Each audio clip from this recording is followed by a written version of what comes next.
तो हेलो बच्चों। तो देखिए, हम पादप में पोषण पढ़ चुके हैं। अब पढ़ना है मानव में पोषण। ठीक है। तो मानव पोषण प्राप्त करने के लिए खाना खाता है, और जब खाना खाता है तो छोटे छोटे टुकड़ों में टूटता है। उसके बाद शरीर में एग्जर्व होता है। उसके बाद एग्जर्व होने के बाद, अवशोषण होने के बाद ऊर्जा मिलता है, पोषण मिलता है। तो मानव का पोषण पूरा करने के लिए मनुष्य के शरीर में खाना को छोटा छोटा टुकड़ा में तोड़ना पड़ता है।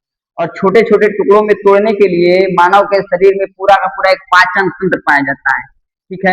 यानी कि पोषण को पढ़ने के लिए हमको पाचन तंत्र को पढ़ना पड़ेगा। तो अब शुरू करते हैं मानव में पाचन। ठीक है। अभी पोषण क्या होता है, जब पाचन तंत्र कंप्लीट होगा उसके बाद जो भोजन बनता है, जो अवशोषण होगा, उसी से न्यूट्रिशन मिलता है। पूरा प्रक्रिया समझाएंगे।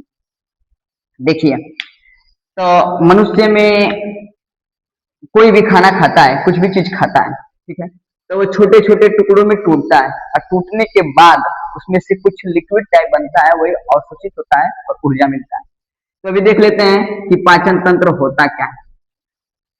तो देखो, मनुष्य के शरीर में जो खाना है, जो फूड मटेरियल है, उसको छोटे छोटे टुकड़ों में तोड़ने के लिए जिन जिन अंगों की आवश्यकता होगी, उस सभी अंगों को मिलाकर पाचन तंत्र कहेंगे।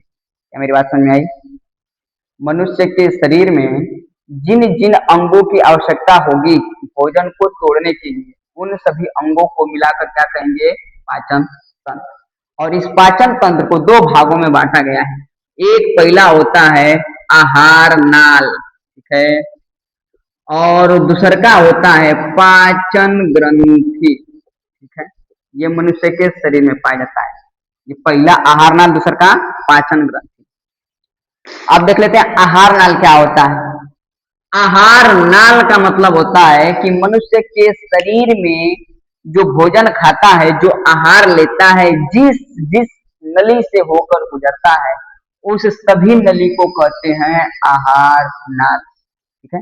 मनुष्य के शरीर में जो आहार होता है, जिस जिस नली से होकर गुजरेगा, उन सभी नली को कहेंगे आहार नाल। और यह लगभग 8 से 10 मीटर लंबी होती है। इसका पहला हिस्सा क्या हो जाएगा? आहार नाल का पहला हिस्सा हो जाएगा मुख गुहा। ठीक है। मुख गुहा, यहीं से शुरुआत होता है, मुख गुहा यानी कि यहाँ से। ठीक है।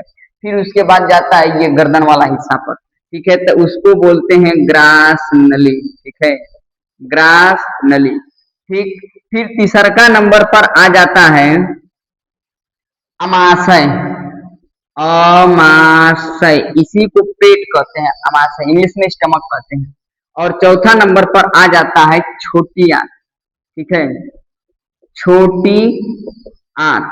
पांचवा नंबर पर आ जाता है बड़ी आंत। ठीक है। ये पूरा का पूरा हिस्सा क्या होता है? आहार नाल, शुरुआती हिस्सा मुख गुहा, आखिरी हिस्सा बड़ी आंत। अब देखो ये क्या होता है, ये इसकी लंबाई लगभग 8 से 10 मीटर होती है। 8 से 10 मीटर, फीट नहीं बोल रहा हूँ, मीटर बोल रहा हूँ, ध्यान रखिएगा। अब यहाँ पर मुख गुहा में जो खाना खाते हैं, चबाते हैं, इसमें दांत आ जाएगा, जीभ आ जाएगा, लार ग्रंथि आ जाएगी, ये आगे पढ़ेंगे। फिर उसको खाना को निगलते हैं, तो ये ग्रास नली यानी कि इस रास्ते से होकर कहाँ जाता है? अमाशय में जाता है। अमाशय में खाना जाने के बाद 3 से 4 घंटे तक, 5 घंटे तक आराम से पड़ा रहता है। फिर उसके बाद जाता है छोटी आंत में। फिर खाना छोटी आंत में जितना छोटे छोटे मॉलिक्यूल्स में टूटा रहेगा, अवशोषित होगा। और अवशोषित होने के बाद कहाँ जाएगा? बड़ी आंत में। और बड़ी आंत में जाने के बाद, इसमें बड़ी आंत में केवल पानी का अवशोषण होता है, और पानी सोखने के बाद बाकी सब चीजों को, अपशिष्ट पदार्थों को शरीर से बाहर निकाल लेता है। ये तो हो गया पाचन, आहार नाल, पाचन में आहार नाल। और ये होती है ग्रंथि। तो ये हो गया पाचन ग्रंथि।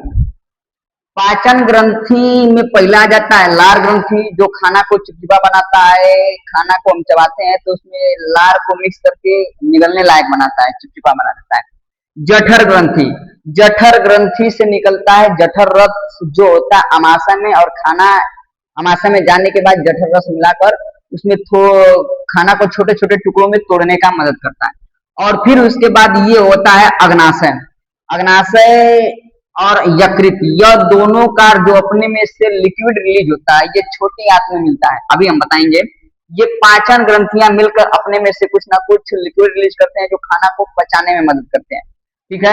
अब यहाँ पर थोड़ा सा स्ट्रक्चर से समझ जाते हैं। पहली बात कि ये मुख है, यहाँ पर हम कोई चीज खाना खाते हैं तो मुख गुहा में खाना जाता है तो हम इस जबड़े से चबाते हैं तो छोटे छोटे टुकड़ों में टूटता है।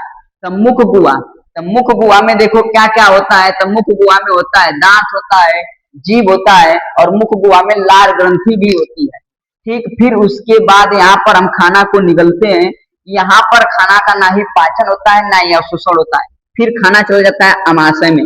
ये अमाशय होता है, जे आकार की संरचना होता है। पूछता एग्जाम में जे आकार की संरचना क्या होता है, अमाशय होता है।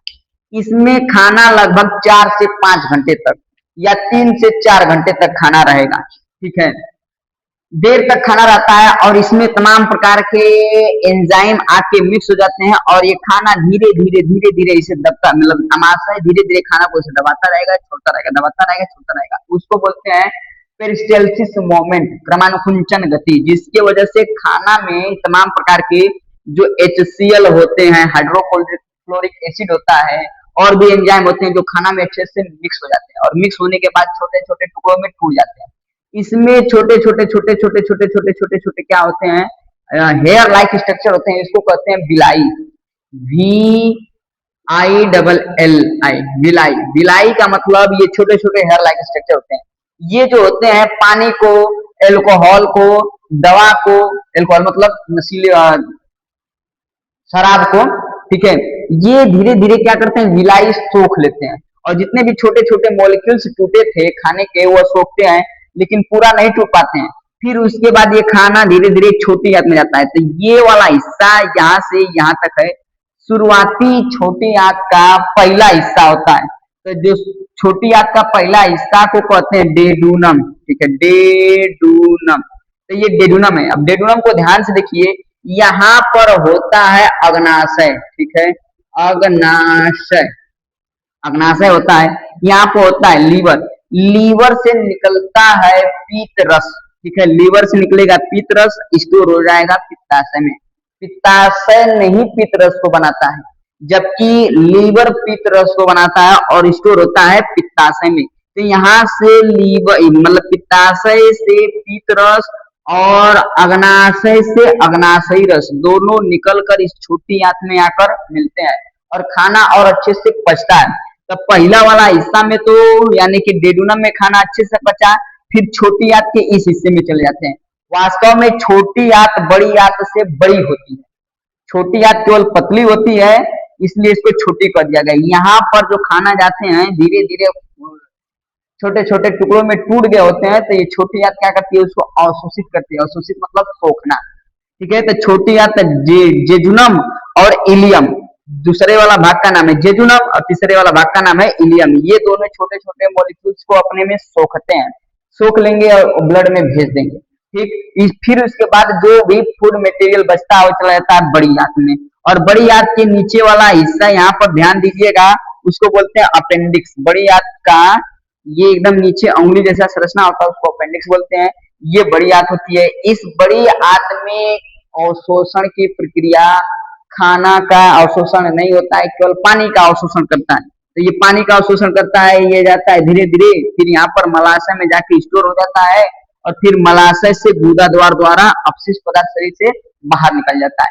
तो ये पूरी प्रक्रिया थी पाचन तंत्र की। अभी यहाँ पर तमाम प्रकार के हार्मोन्स का नाम बता रहे, एंजाइम का नाम बताना बचा है, बताएंगे। लेकिन एक चीज और देखिए, जो ये मुख गुहा है, मुख गुहा में क्या क्या पाया जाएगा, तो दांत पाया जाता है, जीभ पाया जाता है और लार ग्रंथि पाया जाता है। लार ग्रंथि पाया जाता है मुख गुहा में। तो इसको हम अगले वीडियो में पढ़ेंगे।